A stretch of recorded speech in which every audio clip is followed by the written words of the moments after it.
Hello दोस्तों, आपका स्वागत है हमारे चैनल जीके मास्टर में। और इस समय की सबसे बड़ी अपडेट है 17वीं बीपीएससी के आंदोलन और री एग्ज़ाम पर अभी अभी बीपीएससी के द्वारा प्रेस विज्ञप्ति जारी किया गया है। और यहाँ आंदोलन जो कर रहे हैं अभ्यर्थी उनके बारे में क्या कहा गया है और यहाँ क्या सभी अभ्यर्थियों का री एग्ज़ाम होगा, इस पर भी यहाँ स्पष्टीकरण दिया गया है बीपीएससी के द्वारा। तो चलिए आपको पूरी अपडेट बताते हैं। यहाँ आज आंदोलन का 8वां दिन है और पूरा देश देख रहा है, बिहार के सभी जनता देख रही है। और यहाँ बड़े बड़े नेता भी गर्दनी बाग पटना हाई स्कूल पहुँच रहे हैं, लेकिन यहाँ सिर्फ आश्वासन ही दिया जा रहा था। लेकिन यहाँ बीपीएससी ने प्रेस विज्ञप्ति भी जारी कर दिया। देख लीजिए, यहाँ प्रेस विज्ञप्ति बिहार लोक सेवा आयोग द्वारा दिनांक 26 जून 2024 से 20 दिसंबर 2024 के अंत तक कुल 22 परीक्षाएं शांतिपूर्ण एवं कदाचार मुक्त आयोजित कराई गई। इन परीक्षाओं के संबंध में किसी भी तरह की कोई शिकायतें प्राप्त नहीं हुई। अब देखिए, इन परीक्षाओं के लिए करीब 1,14,004 इन परीक्षाओं के लिए करीब 11,44,000 अभ्यर्थियों ने आवेदन किया था। यह सभी परीक्षा मल्टीपल प्रश्न पत्रों में आयोजित की गई थी। उक्त परीक्षाओं में कुल 66 सेट प्रश्न पत्र का प्रयोग किया गया था, जिसमें कुल 6365 वस्तुनिष्ठ प्रश्न पूछे गए थे। इन प्रश्नों के संबंध में किसी स्तर से कोई शिकायत प्राप्त नहीं हुई है कि इनमें से एक भी प्रश्न किसी कोचिंग संस्थान के मॉडल प्रश्न पत्रों से लिया गया था। देख लीजिए, यहाँ कहा जा रहा है कि इतने ज़्यादा प्रश्न सेट हुआ बीपीएससी के द्वारा, लेकिन कहीं से भी किसी कोचिंग से नहीं मिला। अब देखिए, आयोग द्वारा 26 जून 2024 से आगतन अवधि में प्राप्त विज्ञापन के तहत कुल 1715 उम्मीदवारों का साक्षात्कार आयोजित कर 621 उम्मीदवारों को सफल घोषित किया जा चुका है। इसके अतिरिक्त कुल 3417 उम्मीदवारों का साक्षात्कार संपन्न हो चुका है, जिनका अंतिम परीक्षाफल घोषित किया जाना है। इसके साथ ही आयोग द्वारा एकल परीक्षा के आधार पर कुल 97,386 अभ्यर्थियों का अंतिम परीक्षाफल घोषित किया जा चुका है। उसके बाद यहाँ कहा जा रहा है, दिनांक 13/12/2024 को आयोजित एकीकृत 17वीं संयुक्त प्रारंभिक प्रतियोगिता परीक्षा के संबंध में भी 10 दिनों तक कोई शिकायत प्राप्त नहीं हुई थी कि इसमें से कुछ प्रश्न किसी कोचिंग मॉडल संस्थान के मॉडल प्रश्न पत्र से ली गई है। कुछ अवांछित तत्वों द्वारा यह अफवाह फैलाई जा रही है कि उक्त परीक्षा के प्रश्न पत्र में कुछ प्रश्न किसी कोचिंग संस्थान के मॉडल प्रश्न पत्र से ली गई है। यह पूरी तरह अभ्यर्थियों को दिग्भ्रमित कर भड़काने की सोची समझी साजिश है।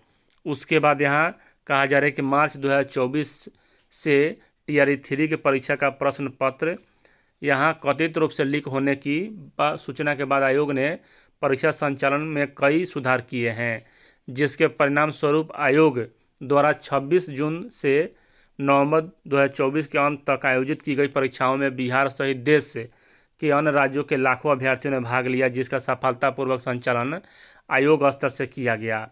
आयोग के इन्हीं पारदर्शी कार्यप्रणाली भी कुछ अवांछित तत्वों द्वारा चंद उपद्रवी छात्र एवं कुछ कोचिंग संस्थानों के स्वार्थ साधकों के साथ मिलीभगत कर आयोग की परीक्षा व्यवस्था पर बिना किसी तथ्य के विवाद खड़े कर प्रश्न चिन्ह लगाने और एकीकृत 17वीं संयुक्त प्रारंभिक प्रतियोगिता परीक्षा को पूरे राज्य में पुनः कराने की अतार्किक मांग की जा रही है।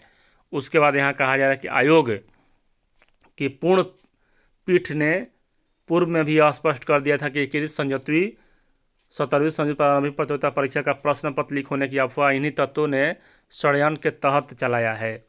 वायरल हुए सोशल मीडिया क्लिप्स एवं जिला प्रशासन पटना के प्रतिवेदन से यह स्पष्ट है कि दिनांक 13/12/2024 को परीक्षा के दिन लगभग 1 बजे से 1:15 बजे अपराह्न तक बापू परीक्षा परिसर, जो बिहार विद्यालय परीक्षा समिति को प्रशासनिक नियंत्रण में है, के कई परीक्षा कक्ष में भी परीक्षार्थी शांतिपूर्ण रूप से परीक्षा दे रहे थे। अचानक कुछ उपद्रवी तत्वों द्वारा यहाँ दूसरे कक्ष में प्रवेश कर परीक्षार्थी के ओएमआर सीट को हवा में उछाल दिया, फाड़ दिया और परीक्षार्थियों में परीक्षा रद्द होने की भ्रांति फैलाते हुए परीक्षा का बहिष्कार करने के लिए परीक्षार्थियों को उकसाया। इसके बावजूद भी करीब 5200 परीक्षार्थियों ने उक्त परीक्षा केंद्र में अपनी परीक्षा पूर्ण करते हुए उत्तर पुस्तिका जमा किया। अब देखिए आगे कहा जा रहा है कि आयोग बिहार विद्यालय परीक्षा समिति या जिला प्रशासन के क्षेत्राधिकार में हस्तक्षेप नहीं करता है। बापू परीक्षा परिसर केंद्र पूर्ण रूप से बिहार विद्यालय परीक्षा समिति के प्रशासनिक नियंत्रण में है और उस केंद्र पर सभी प्रशासनिक एवं लॉजिस्टिक व्यवस्था, यहाँ केंद्राधीक्षक, सहायक केंद्राधीक्षक, 400 से अधिक वीक्षक, आवश्यक मजदूर एवं अन्य प्रशासनिक पदाधिकारियों की प्रतिनियुक्ति भी बिहार विद्यालय परीक्षा समिति द्वारा ही की गई थी। उक्त केंद्र पर सीसीटीवी कैमरे भी बीएसईबी के द्वारा लगाए गए हैं। आयोग द्वारा एक भी सीसीटीवी कैमरा उस केंद्र पर नहीं लगाया गया था। अब बताइए आगे यहाँ कहा जा रहा है, कानून एवं व्यवस्था को स्थिर बनाए रखने हेतु आवश्यक दंडाधिकारी एवं आरक्षी बल की प्रतिनियुक्ति जिला प्रशासन द्वारा की जाती है। परीक्षा के दौरान भी परीक्षा केंद्र पर आयोग का कोई कर्मचारी पदाधिकारी प्रतिनियुक्त नहीं किया गया था। आयोग द्वारा दिनांक 13/12/2024 की परीक्षा के दौरान उक्त केंद्र पर हुई घटनाओं का विस्तृत जांच कर जिलाधिकारी पटना से जांच प्रतिवेदन की मांग की गई है।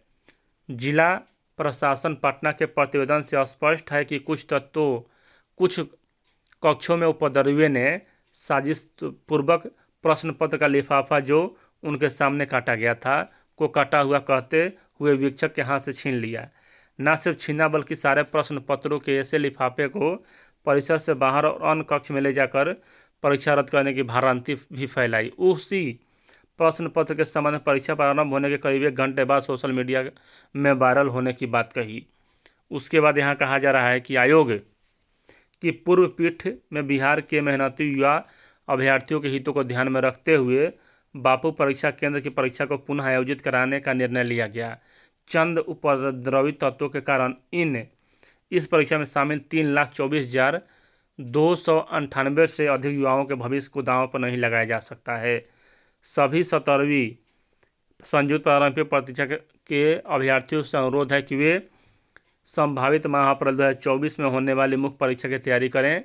साथ ही बापू परीक्षा परिसर के वे अभ्यर्थी जो दिनांक 4 जनवरी 2025 को पुनः परीक्षा में शामिल होंगे वे प्रारंभिक परीक्षा की तैयारी करें। बिना किसी तथ्य के भ्रांति फैलाने और आधारहीन सूचनाओं के आधार पर विवाद फैला कथित रूप से आंदोलन कर रहे हैं वैसे तत्वों के बहकावे में न आए। जिला पुलिस पटना पूरी घटनाक्रम के षड्यंत्रकर्ता के विरुद्ध जांच कर रही है। जांच उपरांत ऐसे तत्वों के विरुद्ध परीक्षा कदाचार निवारण 2024 IT एक्ट, भारतीय न्याय संहिता, दंड संहिता इत्यादि के सुसंगत धाराओं में यहाँ त्वरित प्रभावी कार्रवाई की जाएगी। अब बताइए यहाँ मतलब कि रद्द की कोई बात नहीं है, मतलब कि इन्हें उपद्रवी लग रहा है जो यहाँ आंदोलन कर रहे हैं छात्रों ने। आपका इस पर क्या विचार है कमेंट जरूर कीजिएगा। वीडियो देखने के लिए धन्यवाद।